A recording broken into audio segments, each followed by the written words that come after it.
গর্ভধারণ করার পর থেকেই এক একটি মাস চলে যাওয়ার সাথে সাথেই এক এক রকমের চিন্তা মনের ভিতরে ঘুরপাক খায় গর্ভবতী মায়েদের। বিভিন্ন সময় বিভিন্ন ধরনের দুশ্চিন্তায় ভুগতে হয় গর্ভবতী মায়েদের। তারই মধ্যে একটি বিশেষ দুশ্চিন্তা হচ্ছে ডেলিভারিটি নিয়ে।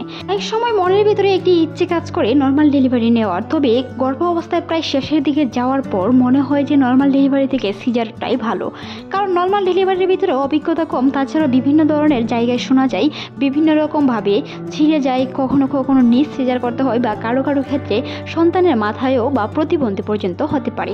অনেক সময় সন্তানের মাথা লম্বা হয়ে যায় নর্মাল ডেলিভারির ক্ষেত্রে। তা নিয়ে অনেক গর্ভবতী মায়েদের দুশ্চিন্তার শেষ নেই। আসলে ডেলিভারিটি কি নর্মালে হবে নাকি আদৌ সিজার লাগবে? আজকের এই ভিডিওতে আলোচনা করব কিছু গুরুত্বপূর্ণ বিষয় নিয়ে, যেটি জানার পর আপনার নর্মাল ডেলিভারিতে অনেকটাই আগ্রহ আসবে, কিংবা আপনার নর্মাল ডেলিভারির প্রসেস কোনটি আপনি জানতে পারবেন। নর্মাল ডেলিভারি এরকম কোনো বিষয় নেই যে হুট করে তীব্র ব্যথা হয়ে যায়। নর্মাল ডেলিভারিটি পিন হতে পারে, তবে কারো ক্ষেত্রে ব্যথা দীর্ঘদিন স্থায়ী হতে পারে, অর্থাৎ 2 থেকে 3 দিন স্থায়ী হতে পারে, কারো ক্ষেত্রে 2 দিন স্থায়ী হতে পারে, কারো ক্ষেত্রে আবার প্রায় 8 থেকে 10 ঘন্টা পর্যন্ত স্থায়ী হতে পারে। তবে সন্তান প্রসব হওয়ার যে ব্যথাটি, সেই ব্যথাটি তীব্র থাকে 8 থেকে 10 ঘন্টা, কারো ক্ষেত্রে 6 ঘন্টা পর্যন্ত থাকতে পারে। তবে এই তীব্র ব্যথার মধ্যে যদি আপনার ঝড়ের মুখটি খুলে, তাহলে অবশ্যই আপনাকে ডক্টরের ইনজেকশনের মাধ্যমে নর্মাল ডেলিভারিটি করানো হয়ে থাকে। তারই মধ্যে গর্ভবতী মায়েদেরও নর্মাল ডেলিভারি, কিংবা আপনি যদি ডেলিভারিটি নিতেই চান নর্মালে, তাহলে আপনাকে কিছু প্রস্তুতি নিয়ে রাখতে হবে। তারই মধ্যে একটি প্রস্তুতি হচ্ছে হাঁটাহাঁটি করা। যখনই আপনি বুঝতে পারবেন আপনার পিন ব্যথা হচ্ছে, কোমর কিংবা তলপেটে পিন ব্যথা হচ্ছে, তলপেট অনেকটা ভারী মনে হচ্ছে, সেই সাথে সাথে ট্যাং হাত পা অনেকটা ঝিনঝিন অনুভব হচ্ছে, ক্লান্ততা অনুভব হচ্ছে, প্রচুর পরিমাণে পানি ভাঙার থেকে শুরু করে হালকা পরিমাণে সাদা স্রাবের সাথে সাথে খয়েরি রঙের স্রাব যাচ্ছে, তাহলে আপনাকে বুঝতে হবে সেটি আপনার ডেলিভারি পেন।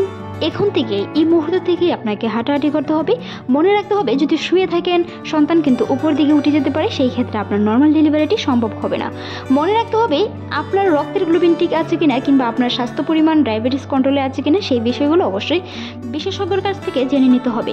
হাঁটাহাঁটি করতে হবে। প্রচুর পরিমাণে হাঁটাহাঁটি করার কারণে সন্তানের মাথা নিচ দিকে নামে, আর নিচ দিকে নামার কারণে আপনার ডেলিভারিটি অনেকটাই নর্মাল হয়ে থাকে। কারণ সন্তানের মাথা যখন নিচ দিকে নামবে, উপর ভাগে ওঠার কোনো সিস্টেম থাকবে না, তখন কিন্তু আপনার নর্মাল ডেলিভারিটি হবে।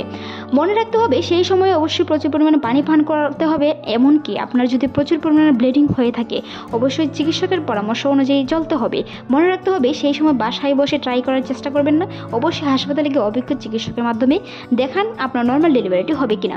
মনে রাখতে হবে হাঁটাহাঁটি করতে হবে, তবে ঝাড়নি থেকে বিরত থাকতে হবে। সেই সময় যদি আপনি ঝাড়নি করেন, সন্তানের মাথা কিন্তু বিভিন্ন ধরনের সমস্যা হতে পারে, সেই সাথে প্রতিবন্ধী হতে পারে, হাতে পায়ে বিভিন্ন ধরনের সমস্যা হতে পারে।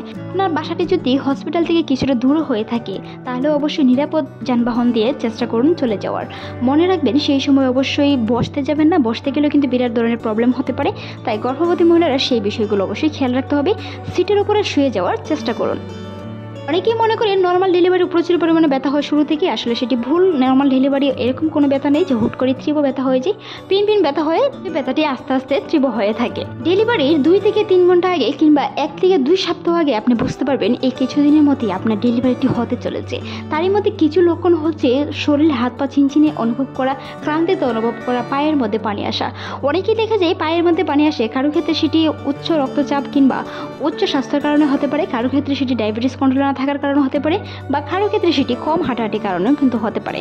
বেশি সময় শুয়ে বসে না থাকে হাঁটাহাঁটি করার চেষ্টা করুন। বেশি সময় শুয়ে বসে থাকলে কিন্তু সন্তানের মাথা বড় হয়ে যাবে, যে পরবর্তীতে আপনার নর্মাল ডেলিভারিতে বিরাট ধরনের ব্যাঘাত ফেলবে। তাই অবশ্যই হাঁটাহাঁটি করার চেষ্টা করুন। ঘরের টুকটাক কাজে অ্যাক্টিভ থাকুন, তবে অবশ্যই যানবাহন কিংবা দূরে কোথাও ভ্রমণ থেকে বাড়ি কাজ এড়িয়ে চলতে হবে।